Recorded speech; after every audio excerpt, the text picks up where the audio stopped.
Burger को बेचने और उसे घर तक पहुंचाने में सर्वश्रेष्ठ हैं। गरीब डैडी चाहते थे कि मैं विशेषज्ञता हासिल करूं। उनका विचार था कि अगर मैं ऐसा करूंगा तो मुझे ज्यादा वेतन मिलेगा। हालांकि उन्हें हवाई के गवर्नर ने साफ कह दिया था कि वे राज्य सरकार के लिए अब काम नहीं कर सकते। फिर भी मेरे पढ़े लिखे डैडी मुझे विशेषज्ञता हासिल करने के लिए प्रोत्साहित किया करते थे। पढ़े लिखे डैडी ने टीचर्स यूनियन का काम संभाल लिया था और वे उच्च शिक्षित और निपुण प्रोफेशनलों के लिए और ज्यादा सुरक्षा और फायदों के लिए अभियान छेड़ रहे थे। हम में इस बात पर काफी बहस हुई, परंतु मैं जानता हूं कि वे इस बात पर कभी सहमत नहीं हुए कि ज्यादा विशेषज्ञता के कारण ही यूनियन के संरक्षण की जरूरत होती है। वे यह कभी नहीं समझ पाए कि आप जितनी ज्यादा विशेषज्ञता हासिल कर लेते हैं उतने ही ज्यादा आप जाल में फंस जाते हैं और आप अपनी विशेषज्ञता पर निर्भर हो जाते हैं। अमीर डैडी की सलाह यह थी कि माइक और मैं खुद पर खुद विकास करें। कई कॉर्पोरेशंस यही करते हैं। वे बिजनेस स्कूल के किसी युवा प्रतिभाशाली विद्यार्थी को चुन लेते हैं और फिर उस आदमी को इस तरह विकसित करते हैं ताकि एक दिन वह कंपनी की जिम्मेदारी संभाल सके।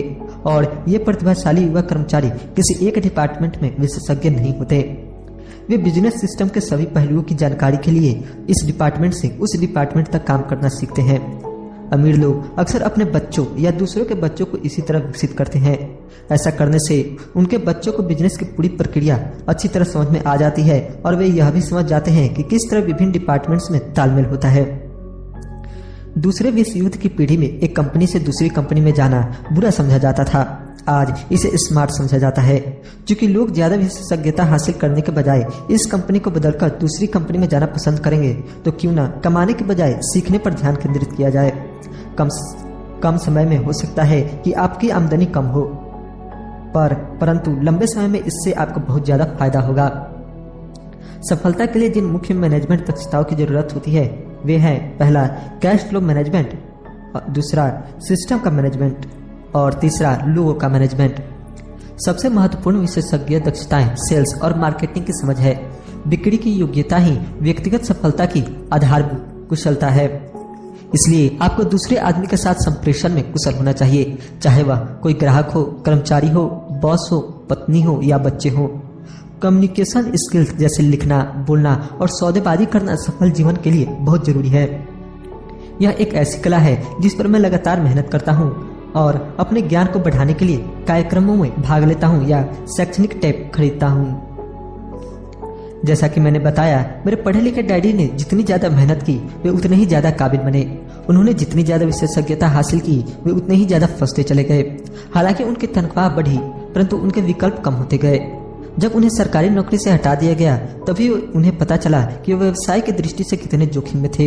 यह तो उसी तरह का मामला हो गया जैसे प्रोफेशनल एथलीट को अचानक चोट लग जाए या वह खेलने के लिए ज्यादा बुढ़ा हो जाए।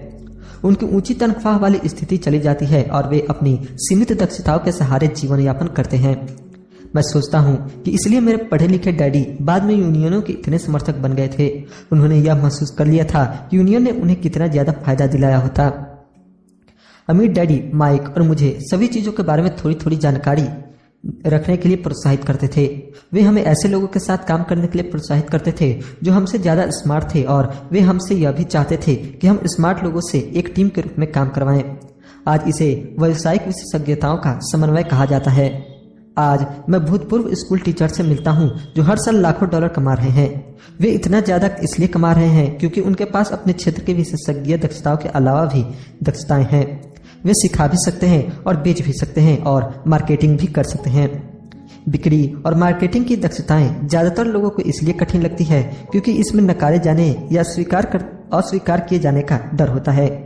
आप संप्रेषण, सौदेबाजी और अपने नकारे जाने के डर का सामना करने में जितने बेहतर होंगे आपके लिए जिंदगी उतनी ही आसान होगी। जिस तरह मैंने अखबार के लेखकों को सलाह दी थी जो बेस्ट सेलर लेखिका बनना चाहती थी, मैं हर किसी को वही सलाह देना चाहूंगा।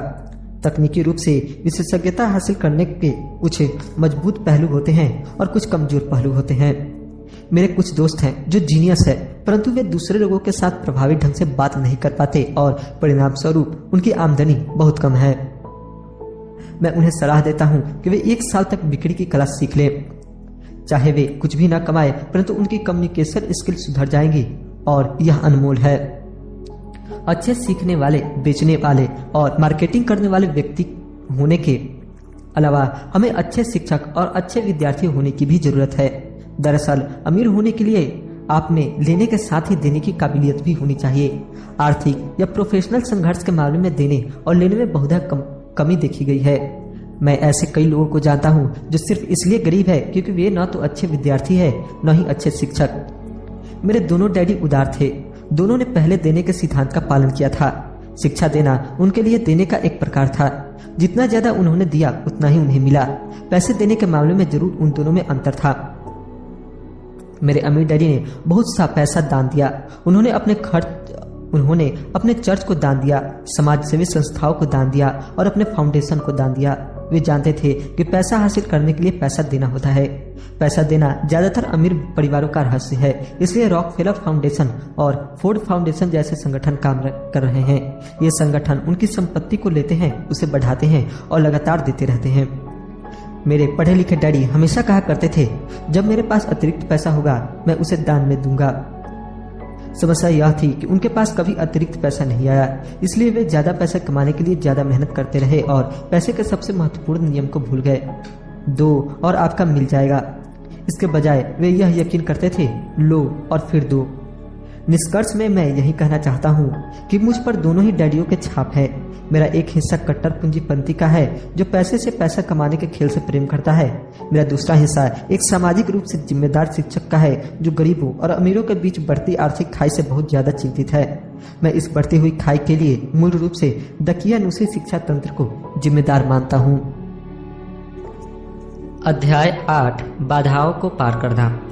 एक बार लोग अध्ययन कर ले और उनमें पैसे की समझ आ भी जाए तो भी आर्थिक आजादी हासिल करने के लिए उन्हें कई बाधाओं और अवरोधों का सामना करना पड़ सकता है। ऐसे 5 कारण हैं जिनके कारण पैसे की समझ रखने वाले लोग अपने संपत्ति वाले कॉलम को ज्यादा नहीं बढ़ा पाते। संपत्ति वाला कॉलम, जिससे बहुत सारा कैश फ्लो आता है। संपत्ति वाला कॉलम जो उन्हें अपने सपने की जिंदगी जीने का मौका देता है और अपने बिल चुकाने के लिए हर दम काम करने के झंझट से मुक्ति दे सकता है।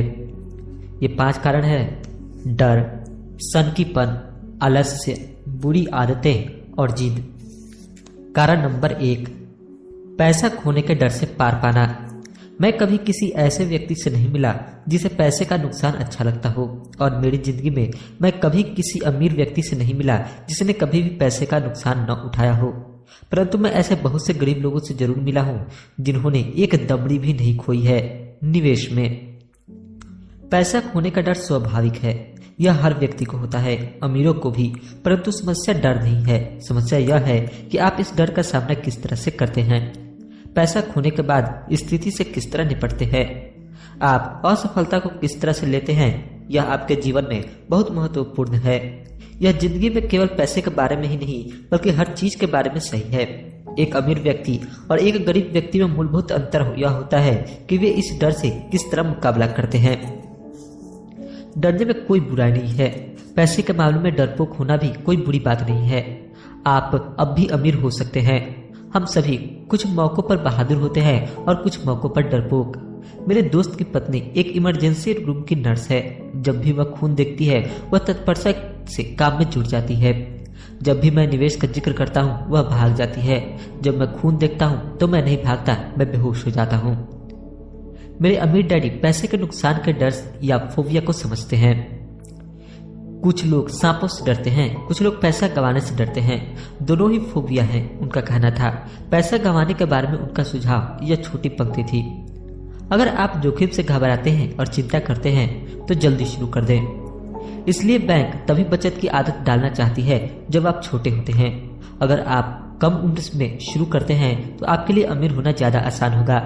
मैं इस बारे में ज्यादा विस्तार से कुछ नहीं कहूंगा, परंतु 20 साल की उम्र में बचत शुरू करने वाले और 30 साल की उम्र में बचत शुरू करने वाले लोगों में बहुत बड़ा फर्क होता है, बहुत ही बड़ा फर्क। कहा जाता है कि विश्व के अजूबों में से एक है चक्रवृद्धि ब्याज की ताकत।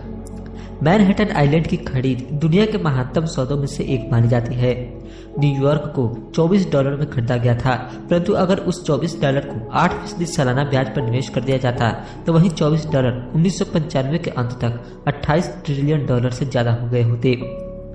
मैनहट्टन को 1985 के रियल एस्टेट की कीमतों पर दोबारा खरीदा जा सकता था और इसके बाद भी इतना पैसा बच जाता कि लॉस एंजलिस का ज्यादातर हिस्सा खरीदा जा सके। मेरा पड़ोसी एक बड़ी कंप्यूटर कंपनी के लिए काम करता है। वह 25 सालों से वहां पर है। अगले 5 सालों में वह कंपनी